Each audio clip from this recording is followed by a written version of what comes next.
Assalamualaikum warahmatullahi wabarakatuh. Perkenalkan, nama saya Amanda Agripina Alberta dari kelas 11 IPA 5. Di sini saya akan mempresentasikan tentang faktor mempengaruhi perilaku pecandu penyalahgunaan nafza pada masa pemulihan di Rumah Sakit Jiwa Daerah Atmahusada, Mahakam, Samarinda, karangan dari Laurencia Eni Panjalina, Muhammad Syafar, dan Sudirman Natsir. Pertama, saya akan menjelaskan tentang nafza. Nafza adalah masalah yang menjadi keprihatinan dunia internasional di samping HIV atau AIDS, kekerasan, kemiskinan, pencemaran lingkungan, pemanasan global, dan kelangkaan bahan pangan.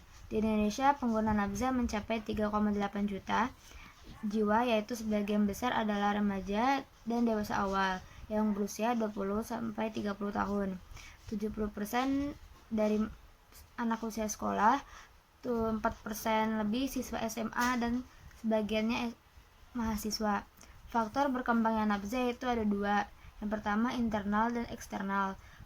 Internal yaitu minat, rasa ingin tahu, lemah rasa ketuhanan, lalu kestabilan emosi. Lalu yang eksternal yaitu gangguan psikososial dari keluarga, lemahnya hukum, lemahnya sistem sekolah seperti bimbingan konseling, dan lemahnya pendidikan agama. Lalu dari data Rumah Sakit Jiwa Daerah Atmahusada, Mahakam, dalam waktu 3 tahun kunjungan pasien rata-rata 140 pasien tiap bulan. Pasien rawat inap yaitu mencapai 2-3 orang per bulan. Konsultasi 5-10 orang per bulan. Lalu jenis nafza yang digunakan yaitu opiat, ganja, alkohol, amfetamin, sedatif hipnotika, dan kokain. Yaitu untuk metode penelitian, penelitian ini menggunakan penelitian kualitatif dengan cara mengelompokkan isu yang ada dan memberikan makna atas isu tersebut sesuai dengan pandangan orang tersebut.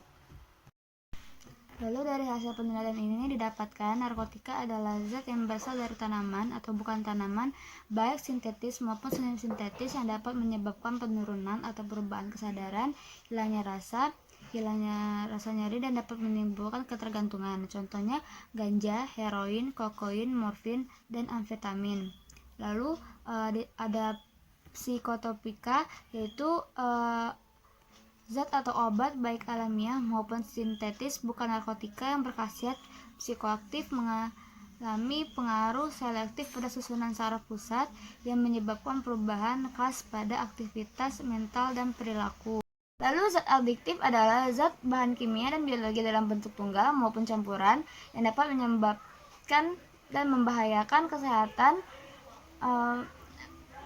lingkungan hidup secara langsung dan tidak langsung, dan mempunyai sifat karsiogenik, teratogenik, korosif, dan iritasi. Lalu di sini informan mengonsumsi nafza disebabkan lingkungan, pergaulan, permasalahan keluarga sehingga mendorong untuk mencoba narkoba. Dampaknya informan menjadi kecanduan. Informan menyatakan bahwa mereka menyesal, dan ada juga yang tidak menyesal atas perbuatannya tersebut. Dari pembahasan ini, informan berpendapat bahwa nafza adalah narkotika dan obat-obatan serta zat adiktif.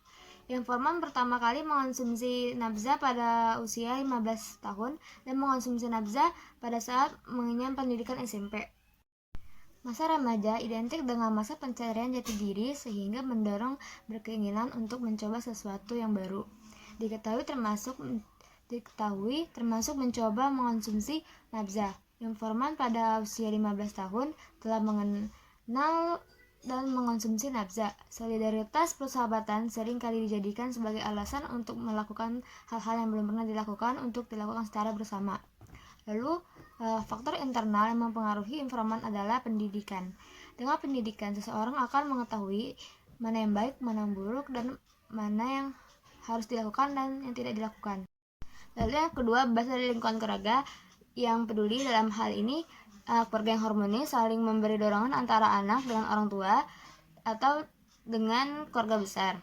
Kurangnya dorongan keluarga selama proses rehabilitasi atau lingkungan yang merendahkan dengan tidak menghargai usaha yang dilakukan mereka untuk tidak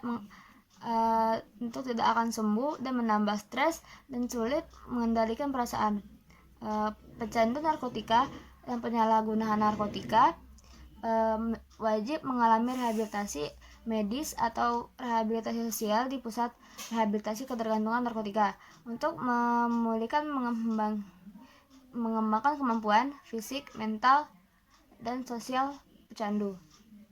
Dari informasi tersebut dapat disimpulkan yaitu informan berpendapat nafza adalah narkotika dan obat-obatan serta zat adiktif. Pengguna nafza perlu direhabilitasi agar menjadi lebih baik. Informan pertama kali mengonsumsi nafza pada usia 15 tahun.